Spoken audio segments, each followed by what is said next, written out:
jangan lupa like, subscribe, dan share ya.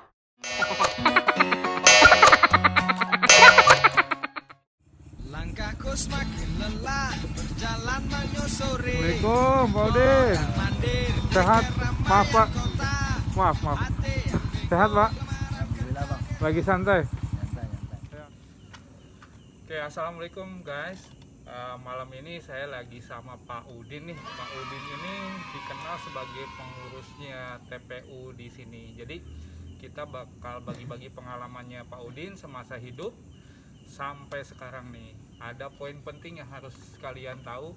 Salah satunya Pak Udin ini punya 9 istri, bener ya Pak? Ya. Nah, jadi kita lihat ya sampai di mana kita tahu pengalamannya Pak Udin. Oke, kita lihat dulu video berikut ini. Oke. Istri selanjutnya itu izin dulu nggak sih? Udin Pelot itu julukan gitu. Nah memang semua juga orang gitu bilangnya. Kalau ya kan saya diceburin di lubang juga. Makam ini makamnya orang sakti ya. Betul. Dulunya diganggu sama makhluk goib lah istilahnya gitu. Di belokan sana itu benar nggak sih? Pak Udin.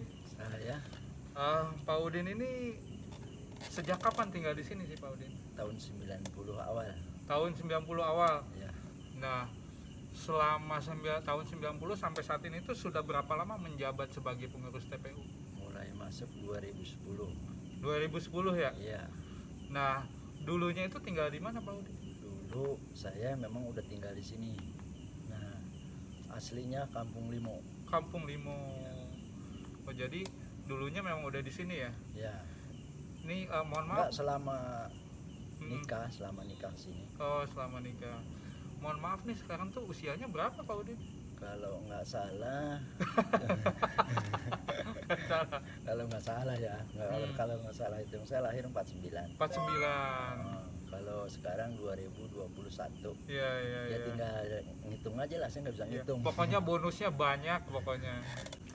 Pak Udin, saya banyak informasi nih, katanya Pak Udin itu istrinya 9, bener nggak sih? Ya bener lah. Gimana nih ceritanya? Pertama menikah tahun berapa? Usia berapa? Saya menikah usia 23. 23. Itu di tahun 76. 76. Nikah pertama ya. Nikah pertama. Yang menjadi pertanyaan saya, Pak Udin ini kalau nikah sama istri selanjutnya itu izin dulu nggak sih? Ya pastilah. Oh, izin dulu. Saya memang itu berusaha, itu amanah ya dari orang tua saya. Jadi kalau mau apa-apa yang namanya kita nomor laki, kita harus kejujuran. Jadi orang kalau tua nggak diizinin nggak? Enggak, saya enggak. Oh, tapi semuanya ngizinin? Ya, saya semua itu nggak pernah nolak gitu. Istrinya itu ya ikhlas semua ya? Nah pokoknya dia nanya sama orang mana sih kan gitu. Oh gitu. Nikahmu memang apa?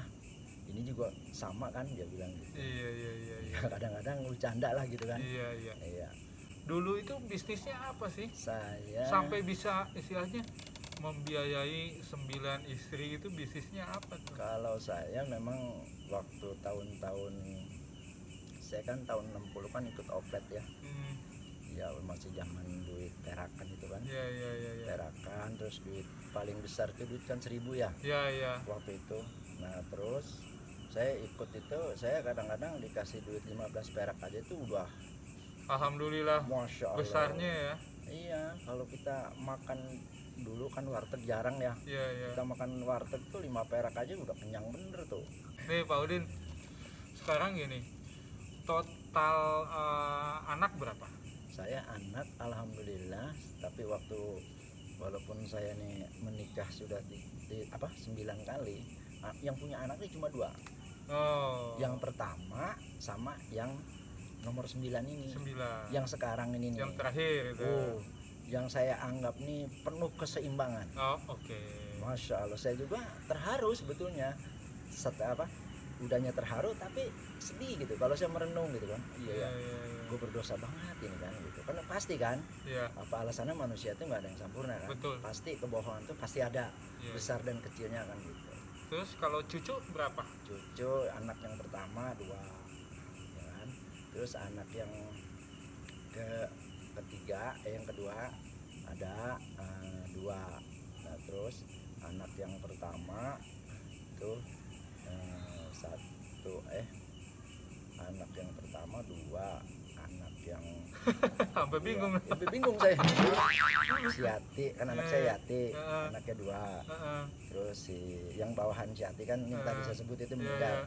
Nah terus adiknya si Andi anaknya 2. Terus adiknya si Andi si Gila 2. Nah, terus yang terakhir anak saya motor Diana 1 baru. 7 berarti ya? Ya. Oh banyak ya. 7. Nih Pak Udin, kan di nama Pak Udin itu Pak Udin Pelor tuh di KTP ini, kok itu maksudnya apa tuh Pelor itu? Siapa yang kasih? Itu sebenarnya sejarah sih. Nah gimana tuh sejarahnya? Kasih tahu kita nih. Ya sejarahnya saya juga itu belum karena masih kecil ya. Iya. Waktu itu kan zaman beleduran ya. Zaman gerombolan. Iya. Zaman gerombolan, zaman beleduran tuh apa Jepang apa Nika saya nggak tahu dah ya. Yeah. Karena kan masih orok kan. Iya. Itu kan apa sejarah ibu dan bapak gitu. Jadi asal ini apa gerombolan itu kan nampungnya di rumah nih. Iya, karena dianggapnya orang tua nih kepala gitu ya kan, kepala gerombolan. Dulu kan gerombolan kan rampok gitu kan, jadi apa-apa rumah dibakar gitu. Jadi sempat orang tua saya ini sempat tidur di hutan-hutan lah gitu. Iya, ini kan dekat hutan. Iya. Ini pinggir ini Iya. kebun kedung karang tuh dianggap masyarakat situ bapak ini melindungi rampok. Oh. Itu padahal menyelamatkan gitu. Jadi bapak tuh nggak peduli difitnah orang. Yang penting tujuan dia benar dengan lillahi ta'ala. Walaupun bapak saya ini istilahnya buta huruf lah ya kayak saya nggak sekolah. Nah, jadi saya ya udah tamain dah tuh Pelor gitu. Pelor. Sampai ke KTP sampai saat ini ya. Sampai saya pikir Udin Pelor itu julukan itu. Nah memang semua juga orang gitu bilangnya kalau saya nggak kasih tahu gitu. Jadi nah Udin itu menjelang PKI. Oh oke. Jadi kata ibu nih, Bang gitu, Lor, lu kalau dipanggil Pelor jangan ngaku. Emang apa? Lu lihat aja itu kan diperiksa ini ya. Pakai hijau tuh kan. Jangan pula Pelor beneran, bekas longsongnya aja kan kita dibawa waktu itu pakaian hijau. Terus sama sabuk tuh kan, dulu mah sabuk hijau tuh itu dibawa itu. Jadi udah jangan panggil Pelor, lu jangan kemana-mana Lor gitu. Kalau ngangon juga lu jangan inilah kan gitu. Saya udah ngangon sih, ngangon kebo. Kan bapak saya memang apa menjiwai binatang tuh memang luar biasa dia. Jadi pokoknya siapapun jangan lo kalau dipanggil Pelor lo diam aja gitu. Habis gimana ya udah Udin aja gampangan gitu. Oke. Nih Pak Udin selama jadi pengurus TPU nih pernah nggak ngalamin hal mistis di sini? Kalau soal yang masalah yang goib ya? Iya. Goib ya kan? Iya. Kalau itu udah menurut saya itu nggak ditanyakan ya udah pasti gitu kan. Udah makanan biasa lah ya. Itu karena udah biasa. Yang paling ngena banget tuh apa buat Pak Udin? Pertama, ya kan saya diceburin di lubang kuburan. Lagi gali gitu? Lagi. Jadi ceritanya gini, saya gali sore. Bilang Pak RW cepetan kan gitu kan. Iya, udah selesai nih pas habis maghrib kan selesai. Ya kan udah selesai. Kemudian di belnya kan. Iya. Nah, jawabnya apa? Katanya meninggalnya nggak jadi. Gila lu, masa orang mati nggak jadi? Ini kuburan buat siapa? Dia jawab apa ya kan? Buat ente aja katanya. Oh gila kok kata lu. Nah pas jam-jam habis sholat isya saya ke situ kan. Ini dibawa kuburannya. Iya. Ini motornya. Iya. Jadi nyebur saya. Oh. Padahal kan jaraknya kan dulu kan masih agaknya nggak kurang enak kan dulu. Iya. Ya, masya Allah bilang. Nah kemudian itu, waduh gimana ini? Bangun nggak bisa kan? Nah kemudian tiba-tiba nih ada suara orang gitu. Iya. Ini nih kalau motor bisa ngomong nih, ini buat tenang-tenang banget ini. Iya. Saksinya ini. Masya Allah ini motor nggak mati. Oh gitu. Kan Ini kan di jalan ini. Iya, iya. Kan kuburan kan sudah sini. Iya. Ini motor kan nyelongnya ke sono. Iya. Nyerosotnya karena licin kan. Heeh. Iya. Nah, saya nyebur blok aja. Terus begitu jarak berapa detik lagi tiba-tiba serak-serak kayak orang jalan gitu. Serak orang. Pak, tolong Pak, tolong Pak. Nah, tiba-tiba datang. Saya sih perasaan jangan-jangan bukan manusia kali ini kan gitu kan. Nggak mungkin kan. Iya. Ya, malam gitu habis sisa lah, pokoknya habis sisa. Datang. Kenapa sih nyebur? Nggak tahu nih, tiba-tiba saya nyebur di sini. Nggak apa-apa, nggak. Udah saya tolongin Pak, tolongin. Dia dipegangan gini. Iya. Warna putih. Warna putih. Ya saya kira orang mau ke masjid kan, masjid Iya, udah ada tuh. Iya, iya. Gitu saya ke situ. Dia nyamperin. Ya udah nanjat. Saya kan cepet bangunin ini motor kan. Iya. Nah tiba-tiba ini di belakang orang. Saya bilang, Bib, saya bilang gitu kan. Bib, ada udah nggak ketahuan tuh hilangnya kemana, cuman arahnya ke sana. Iya, iya, iya. Cuman saya kepikiran nih apa yang di makam ini gitu kan. Ini yang kemarin di ayam. Iya, iya. Ya, oh ternyata benar. Tuh, nah disitulah saya mulai dapat lah kan. Iya, iya. Mulai dapat firasat. Iya, iya, iya, iya. Firasat. Iya, iya. Ilmu lah ya. Pokoknya ya. Ya, dapat ilmu gitu. Ini harusnya nih gini, harusnya begini. Dia bilang apa di sini bukan saya sendiri, banyak orang-orang yang soleh dan soleh kan. Gitu. Nanti kamu tahu sendiri. Nanti kamu satu ternyata benar. Itu kan waktu yang saya nyebur itu kan saya baru 3 tahun kalau nggak salah. Pegang ini pengurus. Tiga tahun, nah apa? Saya 2 tahun aja masih beri ini. Saya kan bukan anti ya orang mati. Saya kan kalau sama orang mati kan saya begini. Nggak beneran. Baru 2 tahun, wah makanya saya kayak orang gila lah di sini gini juga.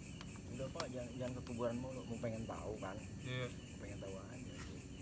Kan, tapi alhamdulillah sekarang ya. Alhamdulillah. Malah betah di kuburan. Iya. Nah, jadi disinilah saya buat apa namanya ilmu ya. Iya. Untuk menggali kita ngeliat dengan keadaan dan kenyataan yang bisa saya lihat 2 mata saya. Pak Udin. Ya. Nih selama semasa hidup Pak Udin, apa yang belum pernah dicapai sampai saat ini? Yang pengen tapi belum kesampaian nih sampai saat ini apa? Ada nggak? Ada. Apa tuh? Mati. Itu tinggal nunggu ya. Nah, iya. Kalau segi umur gitu, segi pencapaian itu yang belum Allah berikan mati. Tapi itu namanya hidup terakhir di dunia kan ya. Tapi ya sampai saat ini saya sangat bersyukur masih dikasih pertama sehat ya. Ya bisa kita bersilaturahmi, bisa juga kita kasih. Mana Pak? Pak kalau apa?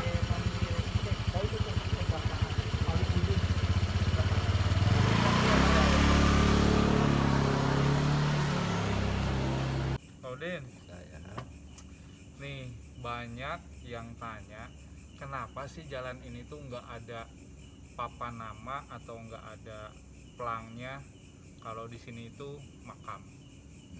Kenapa?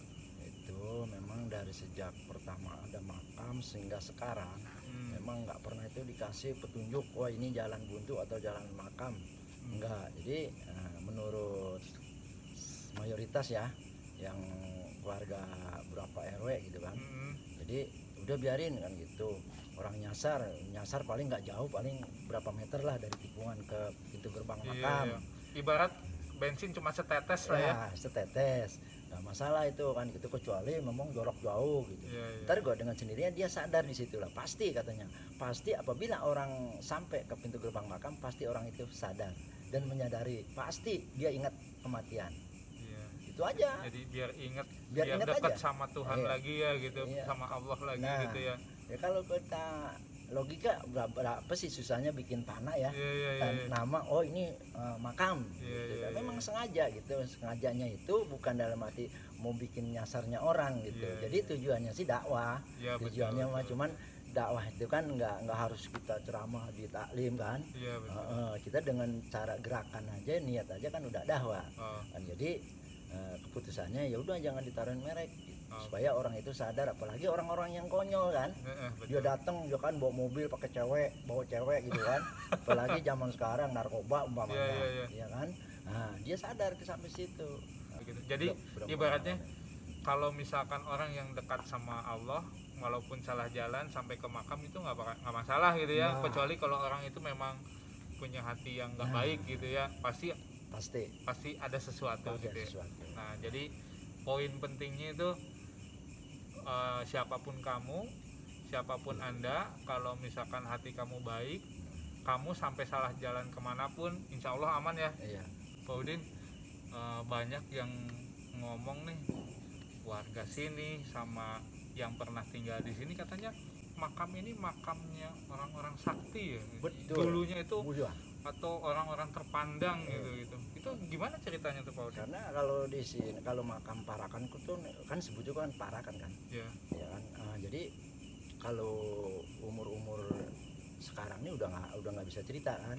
Saya sendiri juga ya ceritanya nggak terlalu maksimal lah. Ya, karena kan dulu ini kan hutan di sini dulu. Kan sebelah sana kan Kedung Karang. Udah serem bener tuh. Kedung. Kan disebutnya di sebelahnya kan Tanah Gugur. Disebutnya situ rumahnya ada rumah satu, rumah Bapak Imping namanya. Itu memang saya kenal bener sama Bapak Imping itu kan. Sering lancong kan anaknya, ada 2 itu gadis.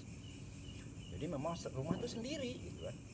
Wah, masih hutan lah, pokoknya masih hutan lah. Itu kebo tuh bang kalau udah masuk ke situ itu udah nggak bisa menungguin dia keluar sendiri tuh kebo. Oh gitu. Oh iya, hutannya kayak apa lagi yang sebut yang kemarin itu kita ngelepas ayam tuh. Kan dulu kan punrotan.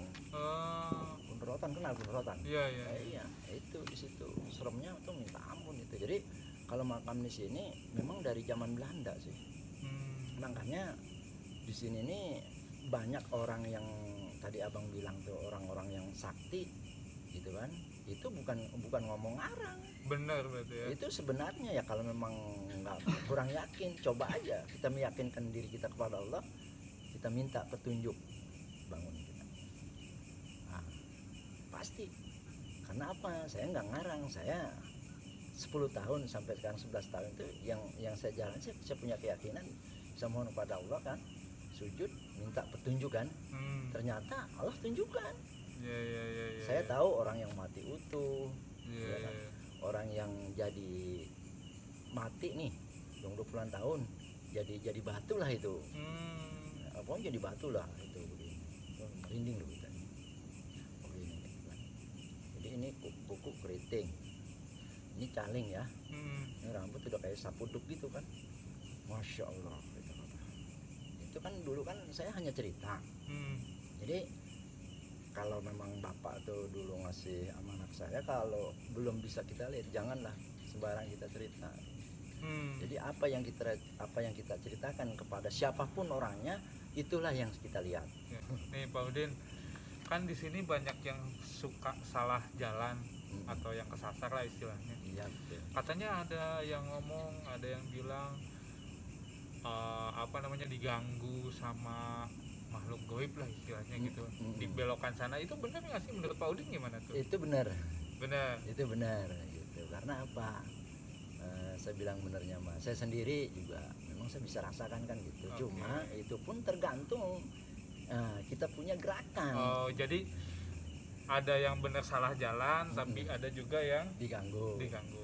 Tergantung pada niatnya gitu kan. Oh, jadi benar ya Pak Udin ya? Iya benar. Oh, jadi oke, satu pertanyaan terakhir nih Pak Udin. Pak Udin selama menjabat sebagai pengurus TPU nih, harapannya itu ke depannya gimana tuh? Yang pertama, saya mohon Maha Kuasa saya diberikan kekuatan dan kesehatan dan keberkahan itu. Amin. Nah, keduanya, bagaimana saya ini bisa untuk membimbing sebagai imam rumah tangga. Amin. Itu aja saya. Sampai sekarang nih saya terus mohon terus. Itu aja salah satunya. Pak Udin, makasih banyak nih udah banyak cerita sama kita nih. Mudah-mudahan kedepannya saat ini sampai nanti Pak Udin selalu diberi kesehatan, makin ditambah umurnya. Dan mudah-mudahan selalu dilimpahkan rezekinya ya. Amin. Ya, jadi guys, sampai sini dulu karena ini udah mulai jam 12:30 nih, udah sebentar lagi sahur. Jadi banyak poin penting yang bisa kita ambil dari obrolan sama Pak Udin. Ya mudah-mudahan bisa diambil, bisa diikuti positifnya untuk kalian ke depan. Oke, sampai ketemu lagi, tonton terus di channel saya. Assalamualaikum.